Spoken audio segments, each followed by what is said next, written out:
Polynomials. A monomial is a number, a variable, or the product of a number and one or more variables. A polynomial is a monomial or a sum of monomials. Let's look more specifically at what qualifies to be a polynomial. Polynomials must have positive integer exponents and the coefficients must be real numbers. In our first example, is that a polynomial? Well, yes, because the coefficients are all real numbers and the exponents, 3 and 2, are positive integers. In the next example, that's not a polynomial. The square root of x can be rewritten as x to the 1/2 power, and that doesn't qualify for a positive integer exponent. The third example, well, those aren't positive exponents. And 5 divided by x can be rewritten as 5 times x to the -1, so it wouldn't qualify either. Y equals 9, that's a constant and it's a real number, so it qualifies. And the last example, what do you think? It is a polynomial. We see that the coefficients are fractions, that's okay.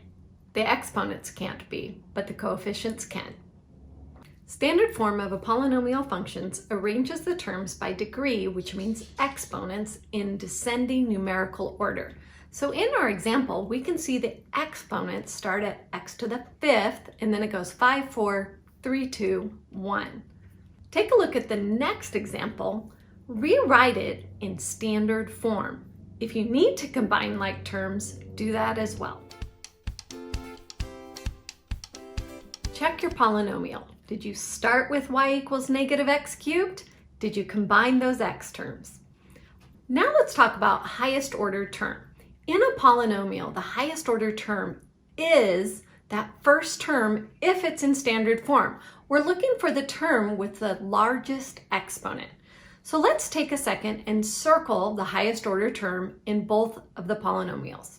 The leading coefficient of a polynomial is the coefficient of the highest order term. So in the first example, our leading coefficient is 7. In the second example, the leading coefficient is -1. What about y-intercept? Do you remember y-intercept? Any point on the y-axis always has what as the x-coordinate? You're right, 0. So anytime I plug in 0 to a polynomial for all of the x's, we end up with that constant as our y-intercept. In our first example, what's the y-intercept? 0, -6. What about in the second example? 0, 7. Now let's talk about some special names based on the degree and the number of terms. When classifying a polynomial, we look at the greatest exponent. So if I have a polynomial like 11, x to the 0 is my exponent. We call that a constant. X plus 5, x is to the 1 power, we call that linear. X squared would be quadratic. X to the 3rd would be cubic. X to the 4th, quartic. X to the 5th, quintic. And anything greater than 5 we'll just name by its number. So like 6th degree, 7th degree, 8th degree, and so on. To classify a polynomial by number of terms, we simply count the terms. So if I have a polynomial with 1 term, we call that a monomial. Mono meaning 1. If I have a polynomial with 2 terms, we call that a binomial, by 2. If I have a polynomial with 3 terms, I call it a trinomial. And if I have a polynomial with more than 3 terms, I call it a polynomial of how many terms it has. Let's practice classifying polynomials. First, we need to write them in standard form. If I rewrite this first polynomial, I'll have 9x squared plus 3x plus 5 equals y. What would this one be called? The highest exponent is 2, so this is quadratic. There are 3 terms in my standard form, so this is a trinomial, quadratic trinomial. In the next one, rewrite in standard form. Looks like my highest exponent here is 4, so this is a quartic. I have 4 terms as well, so it's a polynomial of 4 terms. So a quartic polynomial of 4 terms. Write the next one in standard form. See if you can classify this polynomial on your own. It's a cubic binomial. Now test yourself. Try one more time. Ooh, Did I get you on that one? It's just 3x to the 5th, so it's a quintic monomial. Now let's go back and identify the leading coefficient and the y-intercept for each of these. On the first one, our leading coefficient would be 9 because our highest order term is 9x squared. The y-intercept would be 5, 0, 5. For the second one, our leading coefficient would be 1 because our highest order term is x to the 4th. The y-intercept is 0, negative 12. Identify the leading coefficient and the y-intercept for the next two. Check your work. Did you notice both y-intercepts were 0, 0? Yeah, when we plug in x equals 0, we get 0 for our y-intercept. Adding, subtracting, and multiplying polynomials.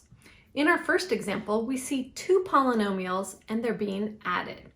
That plus has a 1 there, so we're really distributing a positive 1 into the second polynomial. Will that change anything? In this instance, no, because we're just distributing a positive 1. Next, we look for terms that have the same degree, meaning the same exponent, and just add or subtract the coefficients. We don't change the exponents. So our first term is that 3x cubed plus 1x cubed, and we get 4x cubed. How did you do on the rest of the terms? Classify the result. The highest exponent is a 3, so we know that this is a cubic and we have 4 terms, so cubic polynomial of 4 terms.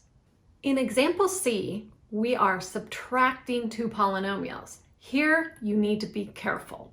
When we see that minus sign, put a minus 1 and then distribute into the second polynomial. Rewrite the entire problem without parentheses. Did you hear that? She said entire problem.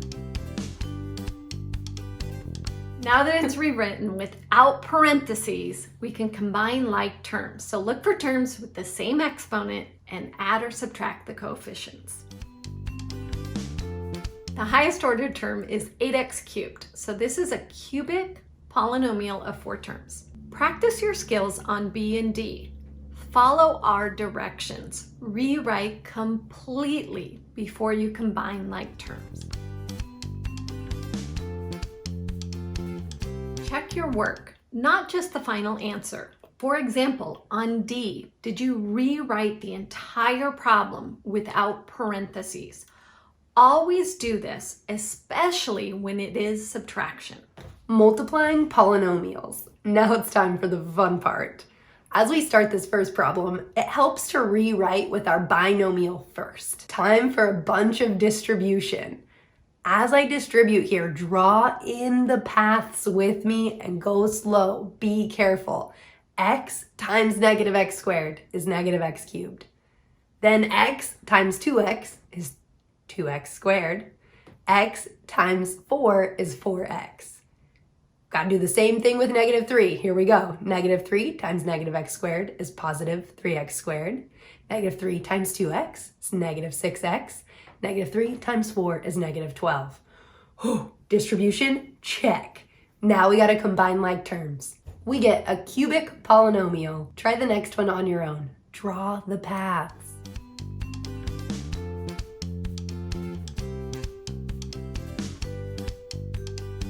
Check your answer. On this last one, we have 3 binomials being multiplied. Commutative property of multiplication says we can do it in any order we want, but let's choose 2 binomials and stick with them to multiply out first. Then we'll multiply in the last binomial. I'm going to choose the first 2, x minus 1 times x plus 4. Take a moment to multiply those out. We get x squared minus 3x plus 4 times x plus 5. Let's rewrite the x plus 5 in front and multiply out one more time.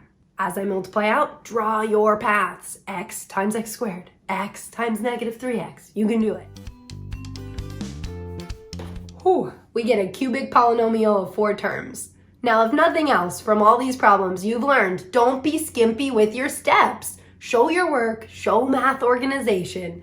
Quiz yourself on these last 2. Check your answers. And now, check your process. On the subtraction problem, did you rewrite the entire problem without parentheses? It's very important because we want to practice good process to always get the right answer. On the second one, what's good process? Well, how about that third binomial that we hadn't multiplied in yet? Did you write it on every line until you distributed it? Remember, we love correct answers, but we need correct process. So my mind's like, The highest? Stop laughing at me. That's why we rewrite. Binomials. I already know I'm redoing it. That was a good check.